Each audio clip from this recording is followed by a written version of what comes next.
और समूचे भारतवर्ष के लगभग प्रत्येक प्रांत में आचार्य जी जाकर के वैदिक सिद्धांतों का प्रचार प्रसार करते हैं।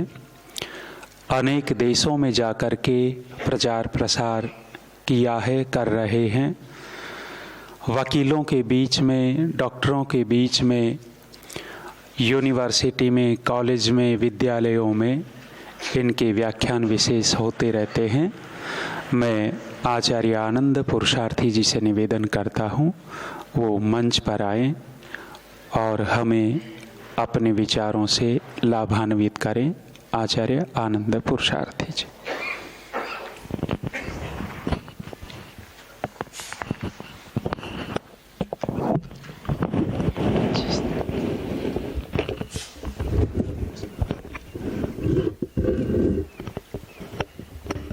अपनी रीढ़ की हड्डी को सीधा कीजिए। बैकबोन सीधी रहनी चाहिए प्यारे बच्चों। वेदाहमितं पुरुषं महन्तं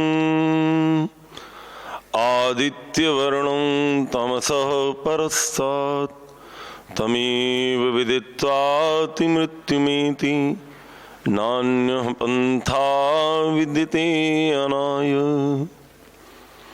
जाना मैंने जननी जगत को, भाई बहन को जाना और आना जाना जाना है। अकड़ जाना मकड़ जाना, लड़ना झगड़ना जाना, राजा राम जाना जो संपत्ति का खजाना है। मित्र जाना शत्रु जाना, अपना पराया जाना, कुटुंब कबीला सब धीरे धीरे जाना है। सब कुछ जाना उसको न जाना तो कुछ भी न जाना जिसके पास तुझे जाना है।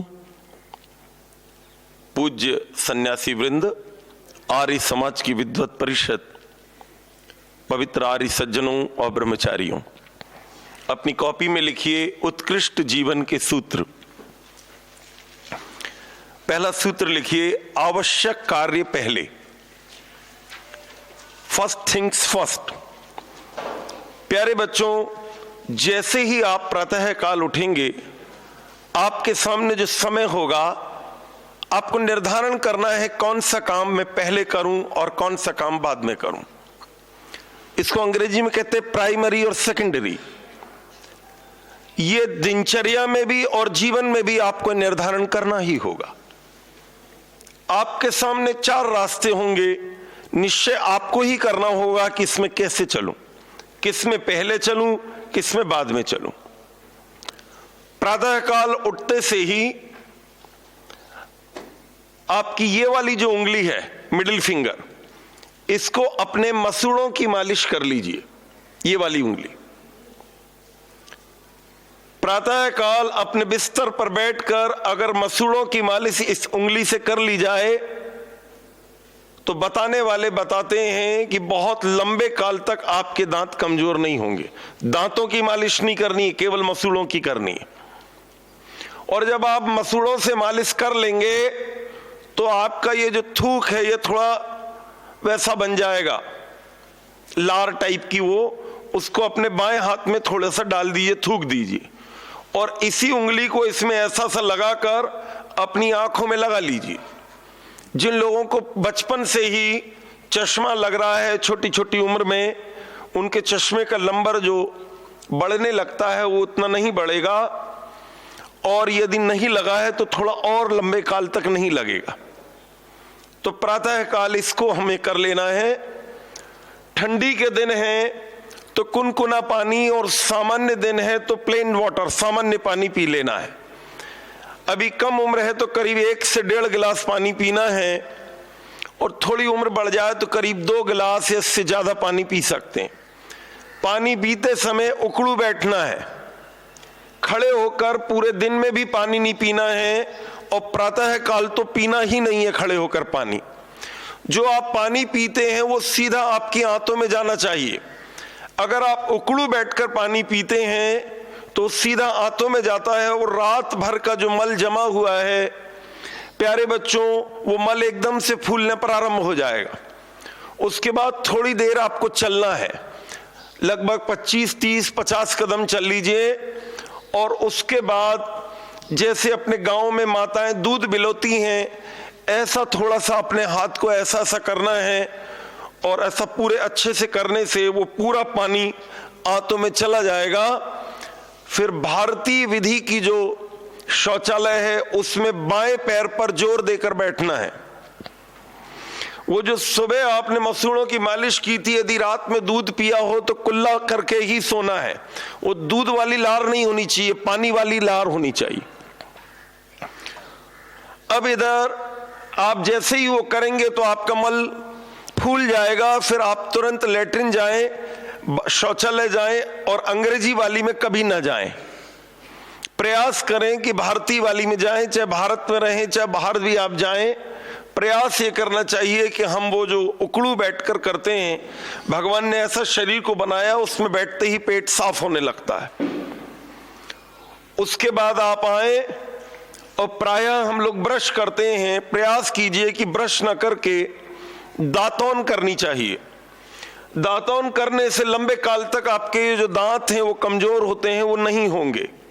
इसका मैंने व्यक्तिगत जीवन में प्रयोग किया कि जैसे ही मैंने दातौन करना प्रारंभ किया तो एकदम से दांतों में एक मजबूती सी प्रतीत होने लगी।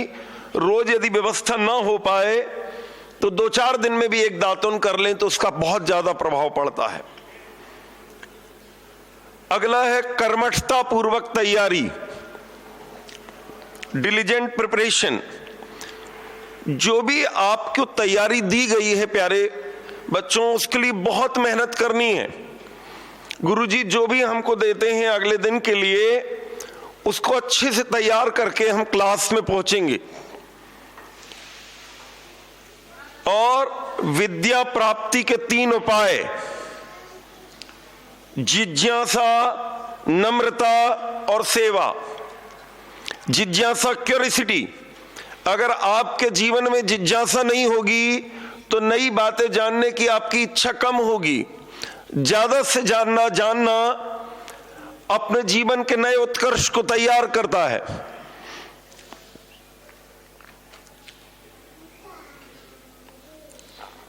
दूसरा है हम्बलनेस, नम्रता।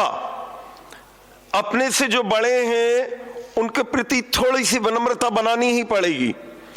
भगवान हमारे साथ ऐसी कृपा करता है कि हम किसी न किसी प्लेटफॉर्म पर खड़े हो जाते हैं, हमारी कुछ उपलब्धियां हो जाती हैं तो हम दूसरे को कुछ समझते ही नहीं है।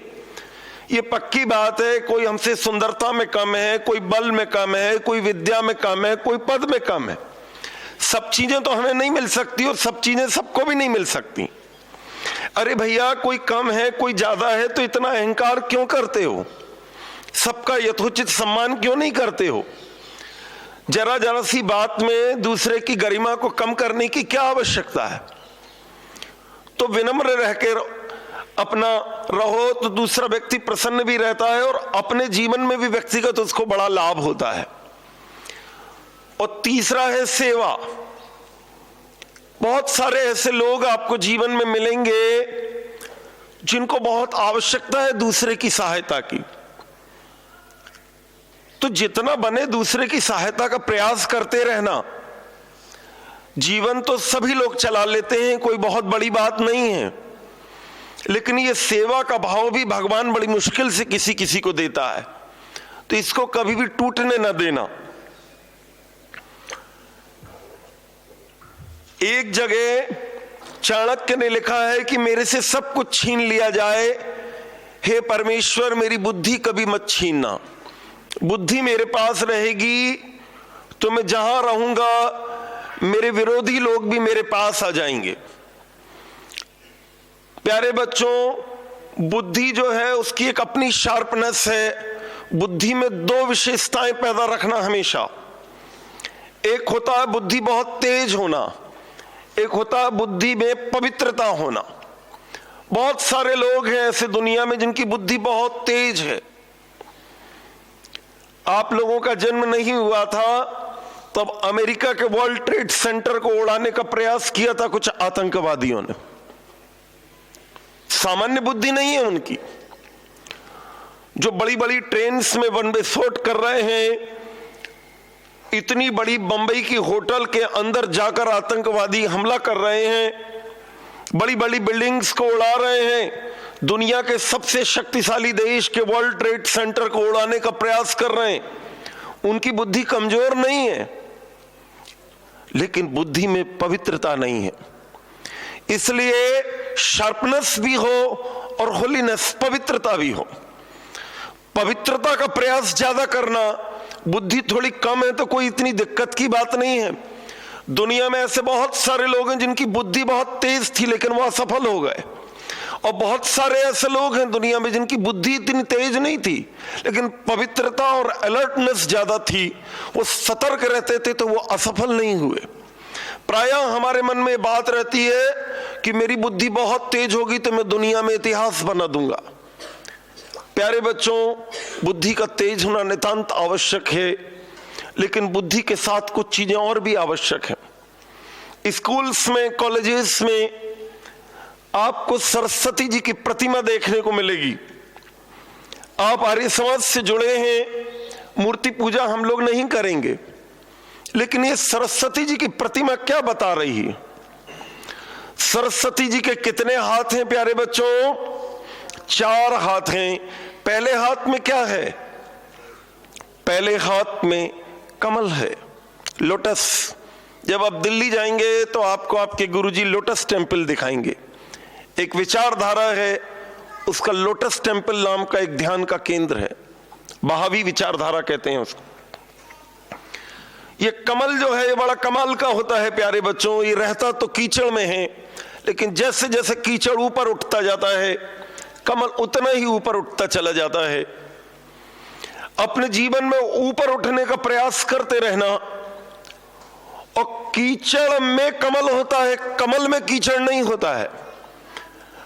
आप दुनिया में जहां रहो आपके ऊपर दाग नहीं लगना चाहिए, और जब जब आपको कोई प्रयास करे कि आपको गंदला कर दे, दिक्कत खड़ी कर दे, तो उससे ऊपर उठ जाना। जब आप किसी गांव में रहते हैं और शहर जाते हैं, कोई पूछता है कहां से आए हो, तो आप बोलते हैं कि मैं अमुक गांव से आया हूं। उस शहर से आप दूसरे जिले में चले जाएं तो पुराने जिले का नाम लेते हैं। उस जिले से दूसरे प्रदेश में चले जाएं तो आप बोलते हैं कि मैं राजस्थान से आया हूं। आप थोड़ा और आगे बढ़े, किसी विदेश में आप चले गए, कहां से आए हो, तो आप ये नहीं कहते मैं राजस्थान से आया हूं, आप कहते हैं मैं भारत से आया हूं। प्यारे बच्चों, कभी भगवान की ऐसी कृपा हो जाए कि आप देश के ऊपर और थोड़ा चले जाएं और पृथ्वी से ऊपर चले जाएं, और कोई आपसे कहे कहां से आए हैं, तो आप ये थोड़ी कहेंगे कि मैं सवाई माधोपुर से आया हूं, आप बोलेंगे मैं पृथ्वी से आया हूं। जैसे जैसे तुम ऊपर उठते हो तुम्हारा दायरा बड़ा होता चला जाता है, और जब तुम छोटे होते हो तो तुम्हारा दायरा छोटा होता है। अपने दायरे को बड़ा करने का प्रयास करते रहना। जितना दायरा तुम्हारा बड़ा होगा, how much is the expansion of your circle, तुम्हारा विस्तार जितना ज्यादा होगा, तुम्हारे चिंतन का स्तर उतना ऊंचा होगा। अपने स्तर को छोटा न करना। कमल ऐसे ही ऊपर उठता चला जाता है। दूसरी क्वालिटी, कमल हमेशा खिला रहता है। तुम्हारे जीवन में अप डाउन्स आएंगे, कुछ लोग तुमको परेशानी खड़ी करेंगे, कुछ लोग तुम्हें सहयोग देंगे, कुछ असहयोग देंगे। अपने जीवन की प्रसन्नता ना जाने देना। सरस्वती के दूसरे हाथ में क्या है, कोई बता सकता है प्यारे बच्चों? सरस्वती के दूसरे हाथ में क्या है? वीणा है। प्यारे बच्चों, वीणा के जो तार होते हैं वो बहुत तसे हुए रहते हैं। अपने जीवन को कस कर रखना। अगर ढीला छोड़ दिया तो तुम्हारे तार बजने बंद हो जाएंगे। प्रातः काल उठते ही जो लोग बहुत लग्जरीज की जिंदगी जीते हैं, बहुत सुविधाओं में रहते हैं, उनके तार कसे नहीं रहते। थोड़ी तपस्या जीवन में नितांत आवश्यक है। और दूसरा, अगर आपने अपने आप के तारों को इतना ज्यादा खींच दिया, इतनी ज्यादा तप कर लिया कि बीमार पड़ गए, तो वो भी ठीक नहीं है। इतने तार को कसे रखना जितनी जरूरत है। और दूसरी बात, वीणा हमेशा मधुर करती है। अपने जीवन की मधुरता ना जाने देना। दूसरे का व्यवहार कितना है, तुम्हारी विद्या का जो इंप्लीमेंट है वो दुनिया में दिखाई देगा। ऐसा ना हो कि थोड़ी सी विद्या पाकर तुम दूसरे से कड़वा बोलने लगो। सरस्वती के तीसरे हाथ में क्या है, कोई बता सकता है? एक हाथ में वीणा है, एक हाथ में कमल है, एक हाथ में पुस्तक है। प्यारे बच्चों, ये पुस्तक काहे की है? क्या ये केमिस्ट्री की है? क्या ये फिजिक्स की है? किस चीज की पुस्तक है? प्यारे बच्चों, टू टाइप्स ऑफ एजुकेशन, विद्या दो प्रकार की होती है। एक वो होता है जो मॉडर्न एजुकेशन, संसार की विद्या बहुत जरूरी है। अगर आपने स्कूल कॉलेज की पढ़ाई नहीं की तो दुनिया में कैसे मिलोगे, कैसे लोगों से बातचीत करोगे? वहां असफल हो जाओगे। लेकिन केवल उतनी विद्या से काम नहीं होता प्यारे भैया, दुनिया में एंशिएंट एजुकेशन, प्राच्य विद्या भी बहुत जरूरी है। मैंने पिछली बार भी आपके बीच में जब सेवा में आया था तो मैंने आपसे एक निवेदन किया था कि व्यक्तिगत भाषा अपनी संस्कृत बनाकर रखना। लगभग एक अनुमान के मुताबिक पूरे देश में 125 के आसपास गुरुकुल है। कुछ लोग कहते हैं कि 80 गुरुकुल है, जिसमें से मुश्किल से 10 गुरुकुल में संस्कृत संभाषण होता है। प्रायः बच्चे 10-10, 15-15 साल पढ़कर निकल जाते हैं। प्रायः प्यारे बच्चों वो संस्कृत नहीं बोल पाते। अंग्रेजी माध्यम का जो बच्चा पढ़कर निकलता है वो फर्राटेदार अंग्रेजी बोलता है। उर्दू का जो बच्चा हमारे देवबंद जैसी संस्थाओं से निकलता है वो बच्चा फर्राटेदार उर्दू बोल लेता है। हमारे जो पंजाबी भाई हैं, इनकी संस्थाओं के जो बच्चे हैं वो फर्राटेदार पंजाबी बोल लेते हैं। लेकिन हमारे गुरुकुल के बच्चे संस्कृत कम बोल पाते हैं। तो थोड़ा थोड़ा एंशिएंट एजुकेशन विद्या को ध्यान रखना, थोड़ा वेद पढ़ना, थोड़ा स्वाध्याय करना, थोड़ा चिंतन मनन करना। और चौथे हाथ में क्या है प्यारे बच्चों? चौथे हाथ में माला है। ये माला क्यों डाला है? विद्या हम बहुत पढ़ लेते हैं लेकिन हमारे जीवन में जाप, चिंतन, मनन थोड़ा सा कम हो जाता है। प्रातः काल उठना, मैं देखता हूं आप में से कुछ बच्चे वहां आग तपाने चले जाते हैं। प्यारे भैया, कभी भी आग नहीं तपाना चाहिए। एक तो इससे बाथरूम ज्यादा जानी पड़ती है और दूसरा हमारी आदत बिगड़ जाती है। तपस्वी लोगों को बुढ़ापे में तो एक बार हो सकता है कि हीटर की जरूरत पड़ जाए, थोड़ी आग के पास बैठ जाएं। बहुत ज्यादा ठंडे प्रदेशों में, जैसे आप इधर कश्मीर तरफ जाएंगे, अमेरिका तरफ जाएंगे और इधर यूरोप के देशों में जाएंगे तो थोड़ी मजबूरी हो सकती। लेकिन हमारे देश में अभी इतनी ठंड नहीं कि हम आग तपाने पहुंच जाए। और खास तौर से अभी विद्यार्थी काल में थोड़ा सा तप होते रहना चाहिए। इतनी जल्दी कैसे चले गए वो? तो थोड़ा थोड़ा ध्यान करते रहना। सरस्वती जी का जो कपड़ा है वो बिल्कुल श्वेत है। जितने भी आप आध्यात्मिक विचारधारा के लोग दिखेंगे वो आपको बिल्कुल लाइट कलर के कपड़े पहने मिलेंगे। स्कूल के जो कॉलेज के प्रोफेसर्स होते हैं, स्कूल के टीचर्स होते हैं, वो डार्क कलर के कपड़े नहीं पहनते। आप जब बाहर निकलोगे तो आपको ऐसा लगेगा कि कहाँ वहां गुरुजी ने मुझे लाइट कपड़े पहना दिए और यहाँ देखो कितने रंग बिरंगे कपड़े सब पहने, मैं भी खूब तड़क भड़क वाले पहनूंगा। ध्यान रखना, 3 प्रकार के गुण होते हैं, एक सतोगुण, एक रजोगुण और एक तमोगुण। 3 प्रकार से उसका निर्धारण भी होता है। तुम्हारा जो खाना है, तुम्हारा जो पहनना है और तुम्हारा जो बोलना है वो सतोगुण का भी हो सकता है, रजोगुण का भी और तमोगुण का भी हो सकता है। सतोगुण दाल चावल सब्जी रोटी, रजोगुण थोड़ा मिर्च मसाला, थोड़ा लहसुन प्याज, और तमोगुण अंडा मांस बीड़ी सिगरेट तंबाकू दुनिया भर की चीजें जो हैं। ये हो गया खाने में। ऐसे ही पहनने में भी बिल्कुल लाइट और वाइट कपड़े जो हैं वो सतोगुण के होते हैं। थोड़े से रंग बिरंगे कपड़े जो हैं दुनिया भर के उसमें वो लगे रहें, ये थोड़े रजोगुण के हो जाते हैं। काले और हरे कपड़े ये थोड़े से जो हमारे मुसलमान भाई जो हैं इनका मूल जो है वो तमोगुण का ही होता है, इससे थोड़ा बचना चाहिए। तो आपके जो वस्त्र हैं वो बिल्कुल लाइट होने चाहिए। ऐसी वाणी भी 3 प्रकार की होती है। एक पोलाइटली बोला जाता है, एक थोड़ा मजाकिया लहजे में बोला जाता है, और एक जो है वो बहुत उल्टे सीधे तरीके से गाली गाली देकर बोला जाता है। ये तीनों गुण वाणी में, खाने में और कपड़े में, तीनों में देखने को मिलते हैं। सरस्वती जी के कपड़े जो हैं वो बिल्कुल वाइट हैं। तो प्यारे भैया, जहां भी रहो थोड़े से अपने एक अलग सी छवि की लाइट कलर के कपड़े पहनोगे तो अलग दिखाई दोगे। यद्यपि लौकिक कार्यों में जाने में कई बार लौकिक कपड़े पहन भी लेते हैं, तो इतना गलत नहीं, लेकिन आध्यात्मिक कार्यों में तो प्रयास करना चाहिए कि वो चीजें ना हो।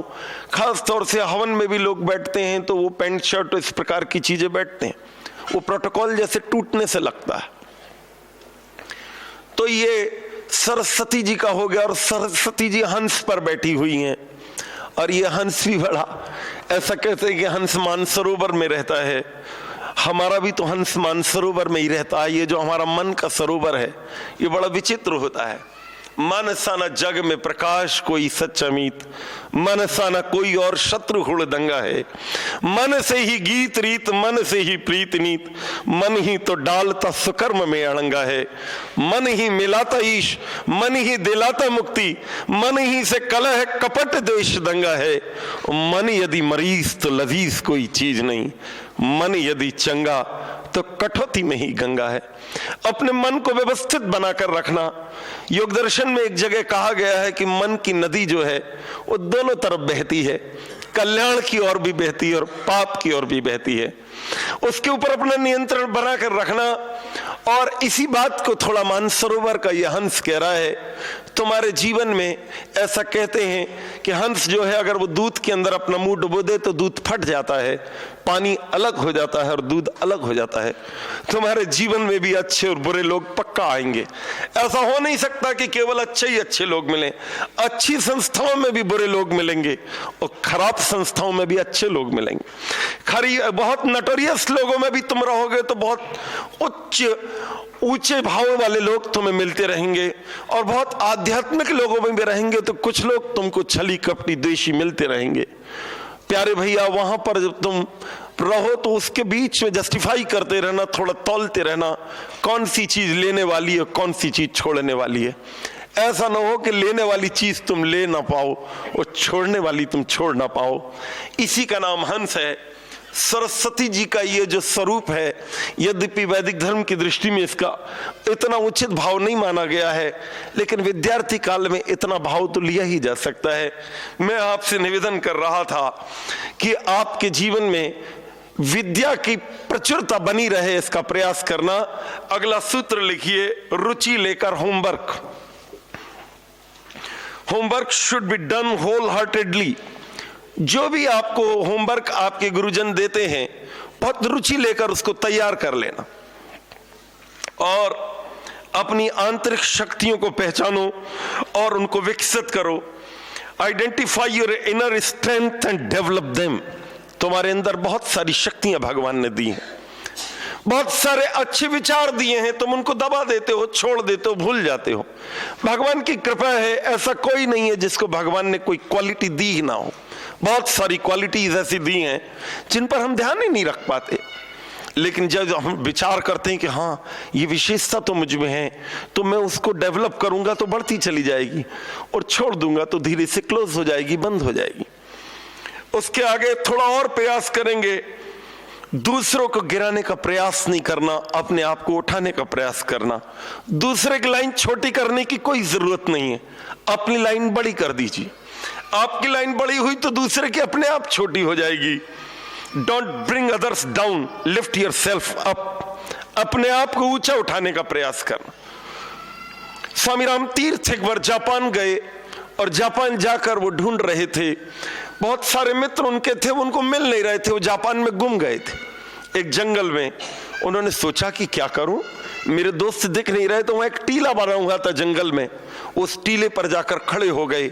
जैसे ही वो टीले पर खड़े हुए तो उनके दोस्त उनको दिखने लगे, उनको बड़ा अच्छा लिखा, और उन्होंने अपनी जिंदगी की डायरी में जब अच्छा दिखा तो उन्होंने अपनी जिंदगी की डायरी में लिखा, कुछ ऊपर उठने की आवश्यकता है। It needs to rise more and more in life. जब तुम ऊपर उठते हो तो दो बातें होती हैं, एक तो तुमको दुनिया देखने लगती है, और दूसरी तुम दुनिया को ठीक से देखने लगते हैं। इसलिए प्यारे भैया, दुनिया में कहीं रहोगे, अगर तुम भीड़ में रहोगे तो तुम्हारा कोई महत्व नहीं होगा। जैसे ही तुम ऊपर उठोगे तो अलग दिखाई दोगे कि इसने कुछ ज्यादा मेहनत की। प्रायः हम भीड़ में रहने का प्रयास करते हैं, हम आगे कब निकलेंगे उसके लिए कुछ अलग से तो प्रयास करने ही होंगे, लेकिन उसके लिए दूसरे को दबाने की कोई जरूरत नहीं है। अपनी शक्तियों और विचारों को ऊंचा उठाओगे तो तुम अलग ही ऊपर उठने लगोगे। ध्यान रखना, surround yourself with good peoples, अच्छे लोगों से मित्रता रखना। प्रायः हमारी मित्रता कुछ खराब लोगों से हो जाती है। पापान निवारयति योजयते हिताय, गुह्यम निगूहति गुणान प्रकटी करोति, आपद गतम च ददाति काले, सन्मित्र लक्षण इदम प्रबधन्ति संतः। आपको ऐसे लोगों के साथ रहना है जैसे कोई भगवान का भाव रहना चाहिए कि मैं अपने मित्र के गुणों को बढ़ाऊं, उसको खींच खींच के दूसरियों के आगे बताऊं नहीं। और हमारी खुद की भी आदत ऐसी होती है प्यारे भैया, हम अपने किसी दोस्त में गलत होती है तो हम सब जगह बोलना से देखो उसमें ये कमी है। अरे क्या जिसमें जो कमी है कुछ है, तुम क्यों सब दुनिया भर का ध्यान रखते हो? तुम्हारे अंदर जो है तुम उसको विकसित करो, दूसरे की बुराई में क्यों ध्यान देते हो बार बार? ध्यान रखना, तक्षस कस्य विषम दंते, मक्षिकायास्तु मस्तके वृश्चिकस्य विषम पुच्छे, सर्वांगे दुर्जने विषम। एक बात ध्यान रखना, जो मस्तिष्क होता है ना, उन मस्तिष्क में जो मधुमक्खी होती है उसमें विष होता है, और जो सांप होता है उसके दांत में विष होता है, और जो ये होता है जो बिच्छू, इसकी पूंछ में विष होता है। लेकिन खराब आदमी के रोम रोम में विष होता है। खराब आदमी से दूर से ही नमस्ते कर लेना, भैया आप बहुत अच्छे हो, जरा मुझसे दूर ही रहो, मुझे आपसे कोई लेना देना नहीं। क्योंकि खराब आदमी प्यारे कुछ दे ना दे हमारी आदत जरूर बिगाड़ देता है। इसलिए चाणक्य ने एक जगह लिखा है कि दुनिया में सबको बिगाड़ना, कभी किसी के बच्चे को मत बिगाड़ना, क्योंकि बच्चे के सामने पूरे जीवन की अपॉर्चुनिटी होती है, पूरे जीवन के अवसर होते हैं। यदि उनको हम बिगाड़ेंगे तो बड़ी दिक्कत हो जाएगी। तो खैर,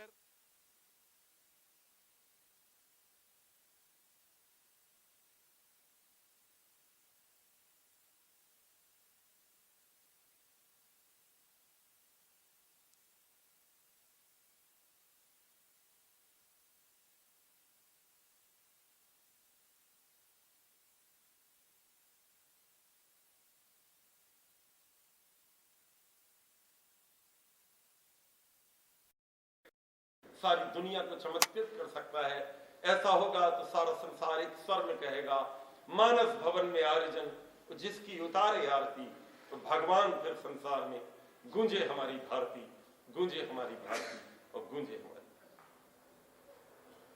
धन्यवाद आचार्य जी का। बहुत ही विशेष सूत्र विद्यार्थियों के लिए आचार्य जी ने बताए, लिखवाए हैं, और केवल विद्यार्थियों के लिए ही नहीं, हम सब के लिए विशेष सूत्र है। निश्चित रूप से हम इन सूत्रों पर चलेंगे तो उत्कृष्टता आएगी।